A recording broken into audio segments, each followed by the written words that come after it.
Greetings, fellow Noob. Today we found ourselves on Serve the Steve. I'm making this guide again due to popular request, this time by Kinuberry, who asked, well, whether I could make a guide on it. I immediately engaged in expectation management and bargaining, basically stating the map's too hard and I'm too bad, but the outcome is I should make a guide anyway. This map is of course quite difficult and far outside the skill range of the average surfer, but I thought the one thing I could show that may be instructive for a lot more people is how I approach doing such a map in the first place. That's pretty much at the edge of my skill range.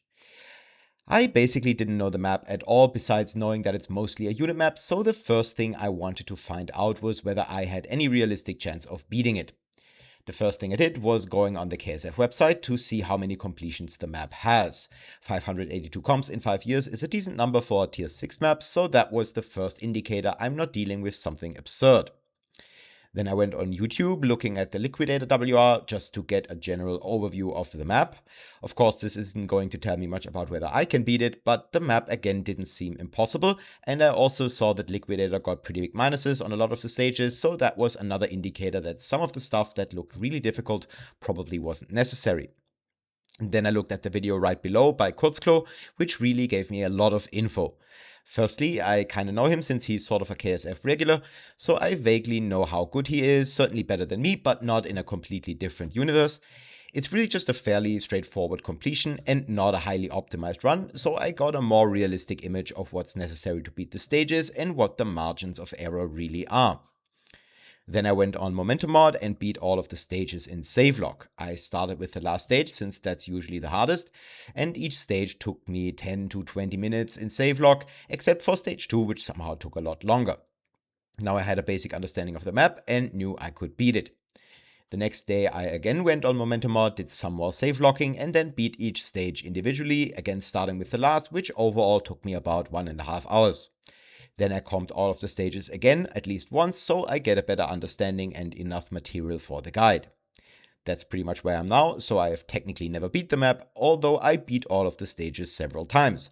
One of these days I'll go on KSF, do a proper run of the map to cash in those sweet points, and that's pretty much that. Let me know in the comments if this sort of meta approach on how I'd go about learning a map was at all interesting or helpful. I thought maybe it sort of broadens the appeal of the video or something like that. Either way, now on to the actual guide. Stage 1 is really nothing too special. The main thing is going low on the last ramp so you can flick nice and high, and that's pretty much it. Nothing too difficult here. Stage 2 is where things get a lot more complex and some of the themes that are on the map are encountered. The first one is managing drops. Here on the first ramp it's better to stay a bit higher so you don't have to flick as much to get over this ledge. Not essential though. And here this is really a much more important theme. Sometimes the map wants you to go in the wrong direction. If you surf this ramp all the way to the end, you are going in the wrong direction because you want to go up here. So it's better to leave the ramp a bit earlier and tightly hug this wall and this pillar.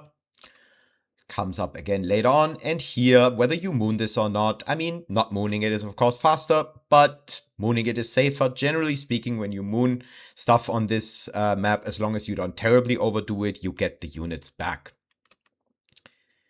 On this ramp, it's better to flick a bit higher, I think, because that way you end higher on this ramp and you kind of distribute the jump into 2 smaller jumps instead of having to do a stronger jump here. Another way to look at it is that if you don't go very high here, you spend a lot of time dropping. So sort of from here on, you're dropping and you're acquiring downward speed, which is not speed that you want because ultimately you want to go up. So that's kind of how I would explain it. And then here from the last ramp, if you have enough speed, whether you moon or not is kind of like a safety and time thing. Here I moon pretty heavily, sort of, maybe, hard to say. But that's one of the things that optimizing on this map, that you can optimize heavily on this map, the end zones. On stage 3 in the beginning, we again have a drop. You can go low here like I'm doing it or stay higher. It doesn't make a big difference. One is probably marginally faster. And then for a jump like this, my advice is when you are aiming for a jump like this, think about where you want the highest point, so the apex of your jump to be.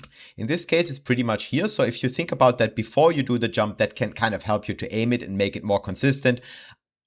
Otherwise, a section like this is pretty annoying and sort of a bit random. Here, turn really early around this pillar. And then the rest is, this section here is, I think, just mostly practice. You can stay a bit higher here, get a flatter entry. But again, a bit of mooning doesn't hurt on this map. And for the end thing here, the safe thing is, again, to optimize mostly for height. So you just get, to the point where you want to go to quicker. So here. And obviously, if you optimize a bit less for height and a bit more for forward speed, you end up being marginally faster in this section. But the safe way to do it is to optimize for height quite a lot. You can hit your head, though. You can go too high and then you hit your head here and fail. But, that's kind of the rule of thumb here. And on stage 4, I'd say this one's fairly straightforward. At the beginning, you again have a drop. And then this ramp and the jump afterwards are really annoying, I think. To me, I could never get this to really be consistent. Pretty sure that going wide here is a good idea to kind of use the entirety of the ramp. But overall, I just found this to be really annoying. And here you could probably stay a bit higher, but with a lot of these things, the differences in the outcome are going to be very marginal. Also here, if you get higher on this ramp, you can stay higher. And then here for the end flick, you have to be a bit careful, because if you flick too high here, you hit the your head here at this ledge. So you should probably flick earlier so you have less distance onto the end zone. But overall, the end zones on this map are not terribly tight. And finally, for the last stage, the transition between first and second ramp is pretty complex. I'd say leave it with maybe even a tiny bit of downward speed, but just so that you don't board this second ramp at the very top. Go fairly low down, but there's different ways to do this. This is just a little bit optimized. Also, another thing you can do is turn earlier here. So as you leave the ramp, really turn intentionally very fast to the left, so that you get onto this pillar faster. But again, these things aren't really necessary. Same thing here. If you go a bit too high, have to dodge the ring, not the end of the world. Also here, if you moon a little bit, not the end of the world. And then, of course, this ramp is really interesting. The way I'm doing it here is sort of a compromise. Again, it's a case of the map wanting you to go in the wrong direction. If you look at the Liquidator WR, he really leaves the map very early. The ramp very early. He basically leaves it pretty much here. That's harder for sure, but I wouldn't recommend going all the way to the end. I don't think that makes it easy or something. I think at that point you are really just increasing the distance. Another question is, of course, how low you want to go on the ramp. I think if you want it to be easy, go all the way down and then go pretty far up. That way you're gonna go pretty high, not gonna be super fast in the sense of forward speed, but I think it makes it safer. What I'm doing here is going relatively flat. I have quite a lot of forward speed. That does make this section harder. So first of all, this is already super close, and this is super close too. And here I kind of scuff the entire run. Ideally, you would want to board the ramp more to the right and especially earlier than I'm doing it here, but it's just difficult because it's just tight.